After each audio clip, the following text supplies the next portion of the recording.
Madame, Messieurs, bonsoir et merci d'être sur Nuta Télévision pour vous informer dans cette première édition de la soirée. Au sommaire, lancement ce vendredi de la farine Bukaria Kwetu par African Milling Company Congo et la manifestation s'est déroulée au Grand Caravia Hotel en présence des autorités politico-administratives et bien d'autres invités. En religion, enfin, ce vendredi du Ramadan chez les musulmans à Lubumbashi comme chaque année, les musulmans se sont retrouvés à l'esplanade du bâtiment du 30 juin et ils ont reçu à l'occasion un don de vivre geste de l'honorable Moïse Katumbi Chapwe. Et pour commencer ce journal, le gouverneur Moïse Katumbi Chapwe s'est rendu à l'improviste ce vendredi 17 juillet 2015 dans la cité frontalière de Sakanya pour inspecter les tout premiers travaux d'asphaltage qui sont menés. Un accueil aussi spontané que chaleureux lui a été réservé, tel que nous disent ici Stéphane Chiso et Nono Landou. La cité frontalière de Sakanya ce 17 juillet 2015, jusqu'au moment où l'honorable Moïse Katumbi Chapwe y surgit à l'improviste. La spontanéité de la mobilisation et l'affluence de la population a mis comme en stop toute la vie de cette partie de la province.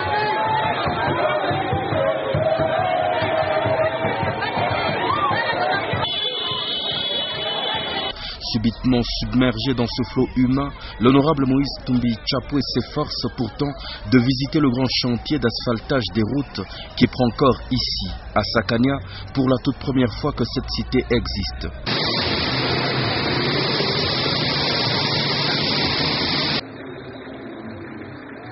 Alors que de tout temps, à cause du mauvais état de la route, les véhicules étaient tout simplement obligés de passer par la Zambie voisine avant d'atteindre le poste frontalier de Kasumbalesa.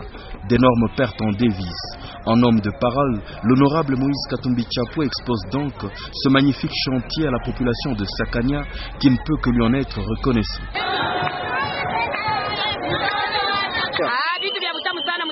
Tuko navyo besoin.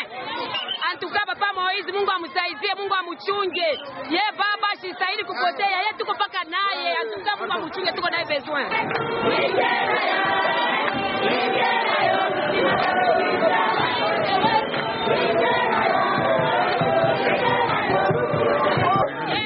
Muraku mwanzo na bankambo ese Musakanya de primul zalikuwaka mulingia kabulimu. Saide kwa mnyonezi. Nilikuwa mupansion mie sasa.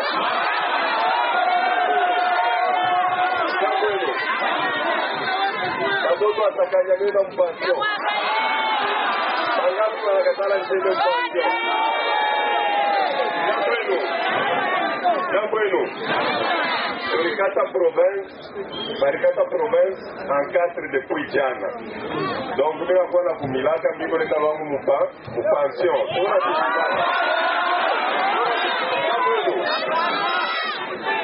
Jambo eno.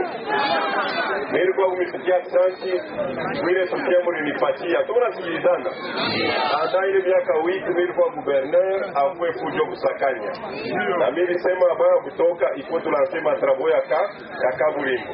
Na mambo ya mamoto banasemaka kitu yote kiko na saa yake kuchunga. Tunasikilizana. Na mu demokrasi iko kuyua kwenda. Tunasikilizana. Ule ataniramplacer iko mnakuwa mnamsoutenir na yeye.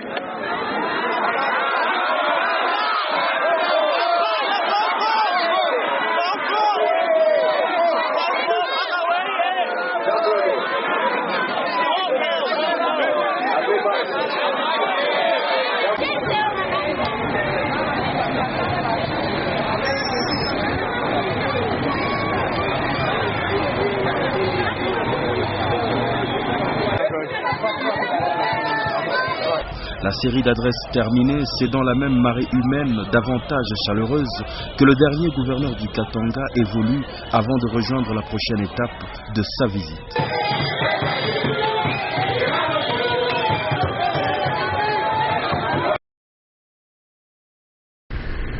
Une autre activité, les femmes du Katanga issues de toutes les associations féminines ont décidé de rencontrer ce vendredi 17 juillet 2015 le gouverneur Moïse Katumbi Chapwe et tous ses ministres. C'était pour les remercier du grand travail abattu durant les 8 dernières années. C'était à coup d'innombrables bouquets de fleurs. Regardez.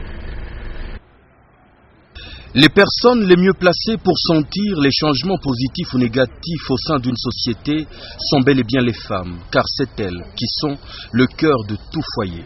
Dans leur diversité, comme une seule femme, dans ce cas, les maires du Katanga ont décidé, au lendemain de l'éclatement de leur province, de fleurir l'action éclatante et fortement réussie du gouvernement provincial du Katanga et de son chef, le gouverneur Moïse Katumbi Tchapwe, ayant sensiblement conduit à la transformation de leur société. Coup de bouquet de fleurs naturelles, achetés par leurs modestes moyens, elles se sont rendues au devant du dernier gouverneur du Katanga en délivrant une adresse très profonde. Gouverneur wetu na ba ministre bale balitukonduire pendant 9 ans na mambo moya mzuri sana ke baende bila shiba mama njo tulimizala tushinde umipikia asante. Tunapikia mbele assemblée provinciale, tunawapikia na bwa asante baba gouverneur baba kiungwa kumwanza, tunamupikia asante kwa gisi na yeye alikala ni sentinelle wa Katanga na yeye pamoja na badepute bote na bote tunabapikia asante. Tunapikia tena gouvernement provincial asante mingi sana. Juu baritumika mumoja, baritumika kazi moya ya nguvu sana. Tunamupikia baba gouverneur Moïse Katumbi Tchapwe, Moïse wa mubible, baba wa roho munene.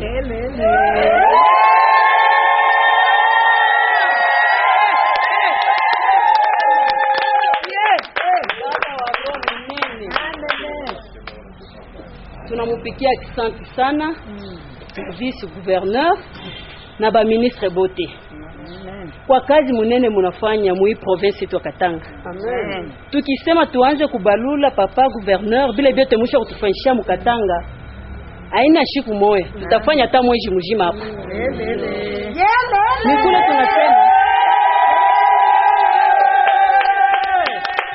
Nikule tunasema shiba mama tunakia kumipikia merci sana kama banafungulaka roho juu ya kuona vile shie tusha umikonsidere kama ni mambo ingine. Tukiangalia ile maevre ile musha kufanya iko munene sana. Tunangalia mabalabala kule bantu bakwaze kupietine hapa sasa bantu banaanza kufika. Tunangalia fashi nyingine ilianza kuitosa ma village bantu bakwaze kupenda hata kuikala hako mejue initiative yenu leo inakuwa iko naitwa ville bantu banayenga kwa manyumba. Tunamipikia asante sana. Tukiangalia mapon, tukiangalia masomo, kulikuwa masomo mengine ya mubaya sana hata bantu bakaza tena kuikonsidere. Mejuu ya yenu mweye leo inakuwa considere. Tunamipikia paka asante, tuko naendelea kumipikia asante, hatuwezi kumiacha. Shiba mama tulisema hapana. Ni nini ile tunaweza kumiremercier? Ni kado kanile tunaweza kumipatia ya bunene ya mambo ile munafanya. Ni nini ile tunaweza kumipatia vile munatumika pendant 9 ans. Munatuchunga assistance sociale. Kuko ba mama bengine beko opere banatembeaka na operation yabo beko natembea na cicatrice yabo beko nasema hii cicatrice ni Moïse. Kama ikukuwa yeye kama inakufa. Papa, hatuna na kile kitu tunaweza kumirudishia. Shiba mama tuko derrière vous. Mais hii histoire yenu tunajua sasa uko gouverneur wa Katanga tena njo gouverneur wa province mjima wa mwisho na unaacha malama mwa munene. Tukisema tuende mu proclamation ya gouverneur mu vile banasema juu ya découpage, tukisema tuanze kuproclamer à part Kinshasa le premier gouverneur c'est Moïse. Ainsi, chaque ministre recevra son bouquet de fleurs et l'histoire retiendra que pendant que certains dirigeants partent du pouvoir à coups de pierre, l'équipe de Katumbi s'en va, la tête haute, à coups de fleurs, et la série ne fait que commencer en direct.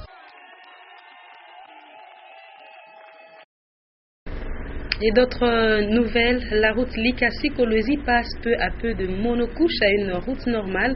63 km sont déjà réalisés en partant de Kolwezi et le financement de ces travaux est assuré par la concession et le tronçon Lubumbashi-Likasi. Sur ce tronçon, ce sont des travaux de consolidation de la chaussée qui sont réalisés et la délégation du ministère national en charge des travaux publics s'en est rendu compte ce vendredi 17 juillet 2015. Jules Kaboula nous en parle. Petit à petit, la route Likasi-Kolwezi passe de l'état de monocouche en une route normalement revêtue. 63 km en partant de Kolwezi vers Likasi sont à ce jour complètement terminés et les travaux se poursuivent. Vendredi 17 juillet, une délégation du ministère en charge des travaux publics a inspecté ce projet. Pour cette année, ce sont 35 autres kilomètres qui vont s'ajouter à l'ensemble. Le financement de ce projet est assuré par la concession de la route.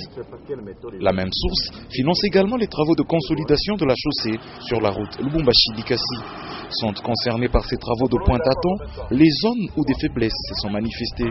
Chrysostome Ilangongo, directeur de cabinet adjoint du ministre des Travaux publics, a conduit cette équipe d'inspection. Et particulièrement en ce qui concerne les travaux réalisés dans le cadre de la concession, entre la concession Kasumbalesa-Lubumbashi et aussi Likasi-Kolwezi. Et dans ce cadre-là, nous avons voulu voir l'état d'avancement réel des travaux sur ces axes. Nous avons notamment vu tous ces travaux qui se font sur l'axe Lubumbashi-Likasi, mais aussi les enrobés qui sont en train d'être réalisés sur l'axe Likasi-Kolwezi, ainsi que les grands ouvrages qui ont été faits sur ce parcours, qui sont des ouvrages remarquables. Et nous avons aussi visité assez rapidement la voirie qui s'est faite à Kolwezi, qui donne réellement l'envergure de la participation de cette concession qui a permis de changer les choses. Vous vous souviendrez que l'axe Likasi-Kolwezi, il y a quelques années, en 2010, je me rappelle, c'était un calvaire. Et la haute hiérarchie a donné l'impulsion. Et aujourd'hui, nous sommes sur une route qui est praticable en toute saison. Et nous sommes heureux. Tous les ouvrages de franchissement qui posaient problème depuis des décennies ont été mis en place. L'état amélioré de ces deux routes a une réelle incidence sur la fluidité du trafic. Après le démembrement de la province du Katanga intervenu jeudi, les députés doivent retourner dans leurs circonscriptions électorales respectives pour constituer de nouvelles assemblées provinciales. Mais l'on se demande déjà quand interviendra l'installation de nouveaux gouverneurs. Et Chétiala Sylvain Mtambaye pour ce sujet. La Constitution prévoit l'élection des nouveaux gouverneurs après les démembrements. Les députés ont moins d'un mois pour constituer de nouvelles assemblées provinciales et élire des gouverneurs. Selon une certaine opinion, cette durée semble limitée. Dans le calendrier des élections, il est aussi organisé, il est prévu des élections générales. Et les élections générales concernent aussi les élections des gouverneurs. Il y a des provinces aussi qui n'ont pas été démembrées, Maniema, Sud-Kivu, Nord-Kivu, qui seront soumis aux élections générales. Alors, les gouverneurs qui seront élus maintenant, vont-ils être soumis aussi aux élections générales qui vont venir? Si la réponse est affirmative, ils vont enfreindre l'article 198 de la Constitution qui annonce que le gouverneur est élu pour 5 ans. On attend la nomination des hauts fonctionnaires par province. Ce sont eux qui vont convoquer des sessions parlementaires au cours desquelles les députés vont désigner les bureaux provisoires avant l'élection du bureau définitif. C'est ce dernier qui va organiser l'élection des gouverneurs et vice-gouverneurs. Parlons aussi du ministre provincial des Mines, Odak Sompoué, qui a clôturé la 20e session plénière de l'investissement durable au Katanga, IDAC, des assises qui se sont tenues pendant 2 jours dans la salle de banquet de Kalugwe Lodge. Les parties prenantes, c'est-à-dire la société civile, le gouvernement et les entreprises minières ont planché sur le thème « Les enfants sont l'affaire de tous, responsabilité sociale des entreprises et droits des enfants dans les sites miniers ». Richard Chimbadian Kasso. Durant 48 heures, les parties prenantes à la plateforme IDAC, Investissement durable au Katanga, ont réfléchi sur la thématique suivante: les enfants sont l'affaire de tous, responsabilité sociale des entreprises et droits des enfants dans les sites miniers. Plusieurs sous-thèmes ont également été traités. Tous ont porté sur l'amélioration des conditions des enfants autour des mines. En cette journée de clôture, une trentaine de recommandations ont été formulées et auxquelles les parties prenantes s'engagent volontairement. Le ministre des Mines a dans ce mot de clôture salué les échanges des participants.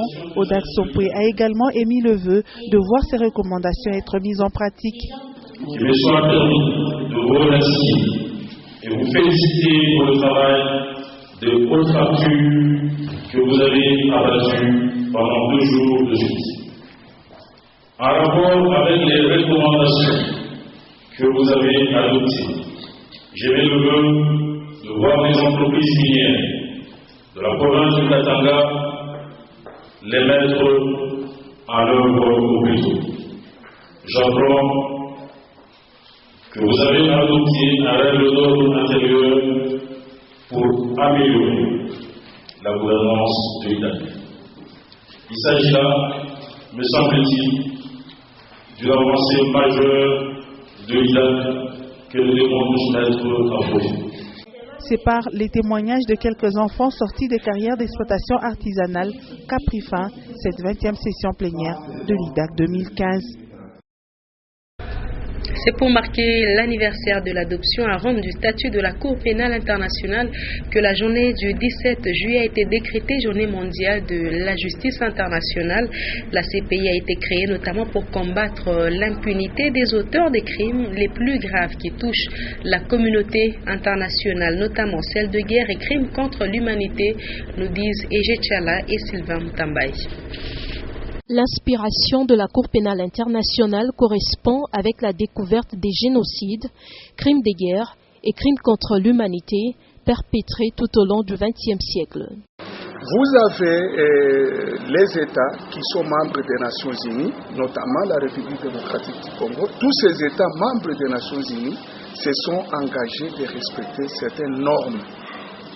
En principe, sur le plan international, il y a un principe qui dit le respect des droits humains, le respect des principes démocratiques, c'est le fondement de la paix et de la sécurité sur le plan mondial. Les États membres des Nations Unies ont adhéré à certaines conventions. Mais étant donné que dans des États africains, là où il y a eu beaucoup d'atrocités, il y a eu des guerres, il y a eu des calamités, dans ces États-là, la plupart des cas, les droits humains n'ont pas été respectés. Si ces droits n'ont pas été respectés et que les tribunaux sur le plan local ne sont pas capables, n'est-ce pas, de poursuivre les récalcitrants, c'est à ce moment-là que la justice pénale internationale peut se saisir, n'est-ce pas, pour poursuivre tous les concernés, tous ceux qui ont commis les atrocités. Il faut rappeler que certains Congolais, jugés par la Cour pénale internationale,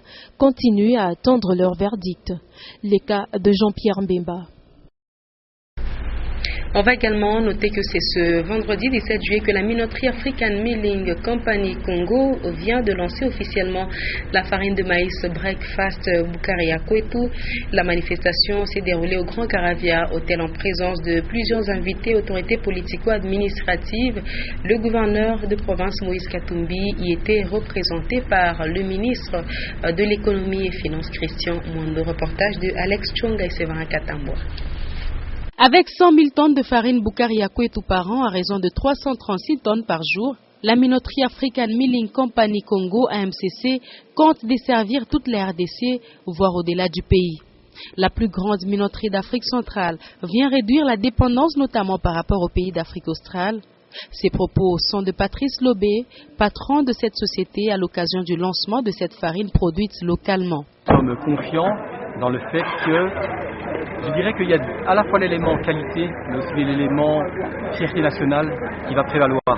Arrêtons d'importer la nourriture, arrêtons d'importer tous les produits de première nécessité, produisons local. On y croit beaucoup, on est très confiants. Le ministre de l'Agriculture, Barthélémy Mumba, lui a salué la mutation du groupe Terra du secteur minier vers l'agriculture. Et pour Christian Mwando, ministre de l'économie et finances, représentant du gouverneur, cette production 100% locale favorise la création d'emplois, la lutte contre la faim et l'autonomie de la province. Il a dit avant de dévoiler l'échantillon de cette farine, et séance tenante, un foufou préparé a été présenté à l'assistance, question de montrer la qualité de la farine. C'était l'occasion de remettre aussi un chèque de $5,000 américains à l'auteur de la meilleure chanson publicitaire composée pour la compagnie et sa farine. Et à la fin de cette cérémonie, chaque participant a reçu un colis de farine à expérimenter. Parlons également de l'entreprise minière Tenke Fungurume Mining qui vient de poser un autre geste qui rentre dans le cadre de ses actions sociales. Il s'agit d'un don d'un groupe électrogène au centre Shalom. Rufin Kibambe Tianilunga.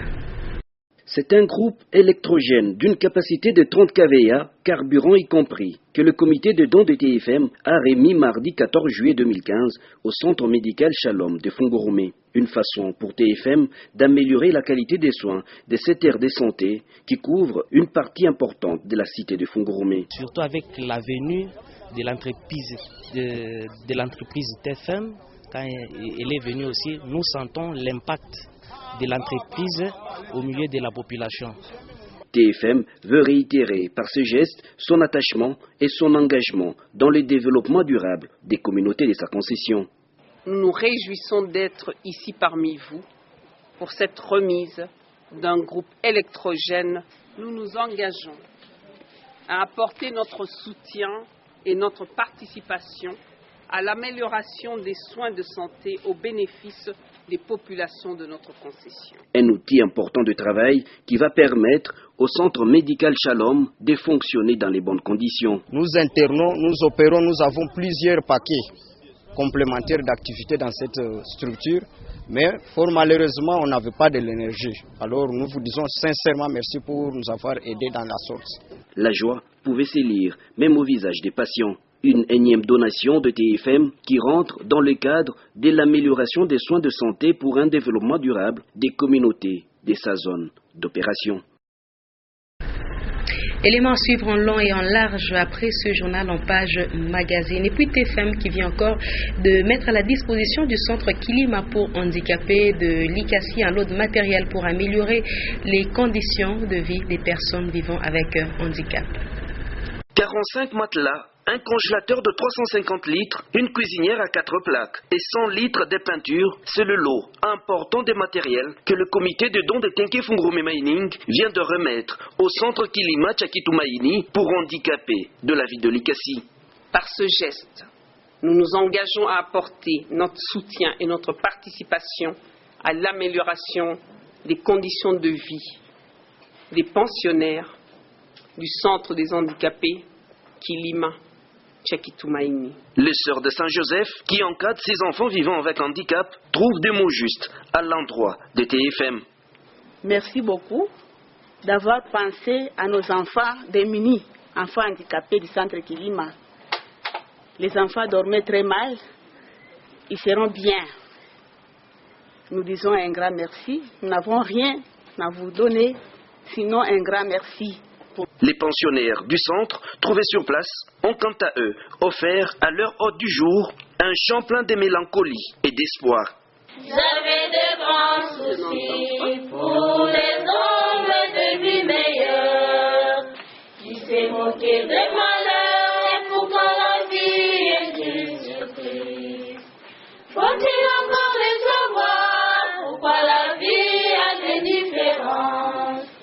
Oui, c'est le paradis et l'enfer sur cette terre. Bien avant, les envoyés de Tenke Fungurume Mining ont visité le centre, des dortoirs de garçons et filles, en passant par la salle de kinésithérapie, d'opération et des laboratoires. Tenke Fungurume Mining place l'homme au premier plan et à travers ce geste en faveur de l'enfant vivant avec handicap, il manifeste son engagement de s'investir dans l'avenir de la RDC. En religion, je vous l'annonçais, les musulmans du monde célèbrent ce vendredi 17 juillet la fête de l'Aïd el-Fitr. Il s'agit de la fin du Ramadan. Ici à Lubumbashi, comme à l'accoutumée, les fidèles de l'islam étaient à l'esplanade du bâtiment du 30 juin pour une grande prière finale. Ogi Fortuna Kasongo, Ben Kaimbe pour ce reportage.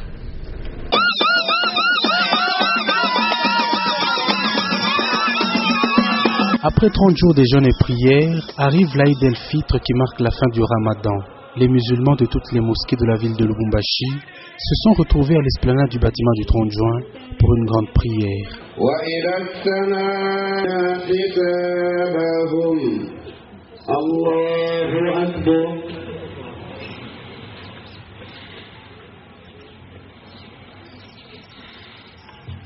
سمع الله لمن حمده وأكبر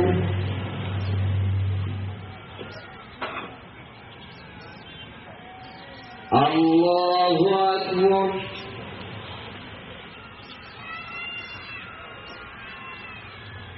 الله أكبر. Les fidèles sont appelés au partage avec les pauvres, conformément aux 5 piliers de la foi musulmane.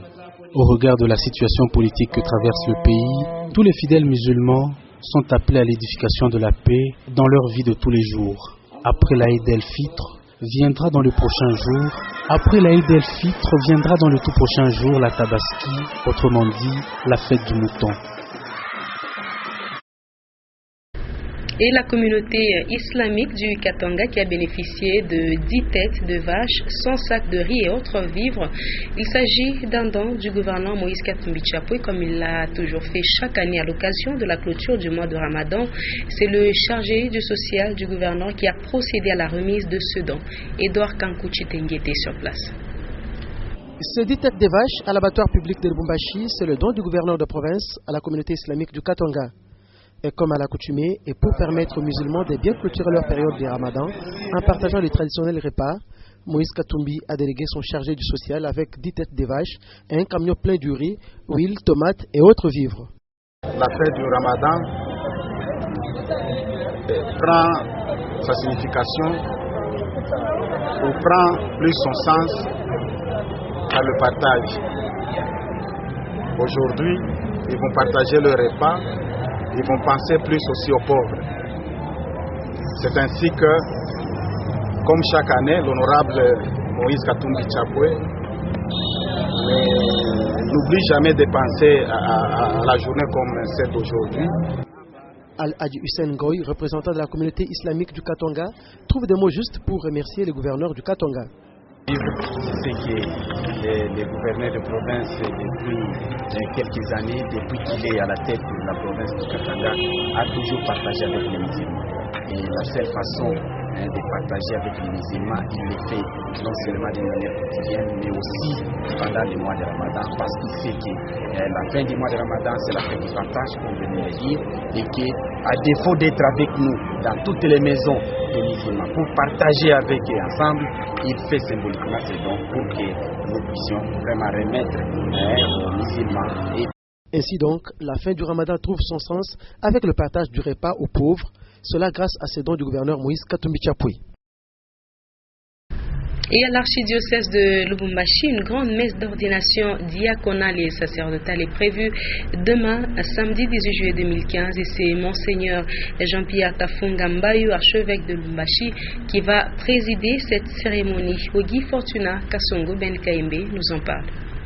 À quelques heures de la grande cérémonie d'ordination diaconale et sacerdotale, rien n'est laissé au hasard.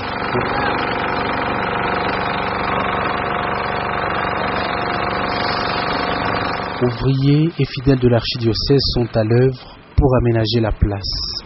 Le curé de la cathédrale Saint-Pierre et Paul insiste sur l'importance de cette grande messe. Avoir de nouveaux prêtres dans l'église, ça fait de la joie. Sincèrement, ce sont les membres qui vont entrer dans l'église, qui vont nous donner un coup de main dans le service de Dieu. C'est un ministère, bien sûr. Ils vont servir Dieu selon leur foi, leur courage aussi. Moi, je crois que c'est très important, un événement comme celui-ci. Les fidèles de toutes les paroisses, post-émission de l'archidiocèse de Lubumbashi, sont attendus, sans passer sous silence, des membres du clergé. Tout commence en début de l'après-midi de ce samedi 18 juillet. La messe va commencer à 14h sur le parvis de la cathédrale le samedi, donc demain. Alors c'est une invitation cordiale. Tous les chrétiens doivent venir accueillir leur nouveau pasteur. Au total, c'est une vingtaine de personnes qui sont concernées par l'ordination diaconale et sacerdotale.